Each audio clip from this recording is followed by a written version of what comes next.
السلام علیکم ورحمۃ اللہ وبرکاتہ۔ اعوذ باللہ من الشیطان الرجیم، بسم اللہ الرحمن الرحیم۔ ناظرین، میں نے اپنی گزشتہ ویڈیو میں جو روٹی کے بارے میں تھی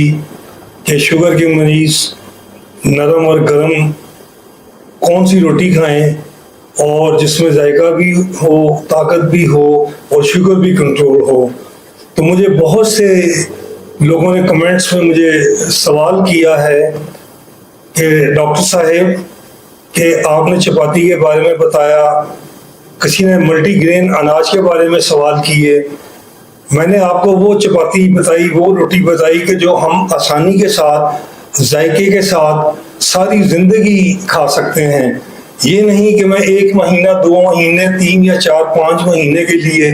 آپ کو کسی بھی اناج کا بتا دوں جو آپ ساری عمر کیری آن نہ کر سکیں، نہ کھا سکیں، اور اس کو درمیان میں بند کر کے اپنی شوگر کو آپ اور ڈسٹرب کر لیں گے۔ اس میں کوئی شک نہیں ہے کہ جو کا اناج ہے، باجرہ ہے، جوار ہے، بیسن ہے، اس کے بعد مکئی ہے، ان اناجوں کو علیحدہ علیحدہ یا اگر ہم ان اناجوں کو ملا کے جیسے 3 کلو گندم ہو، 1 کلو باجرہ ہو، 1 کلو جو ہو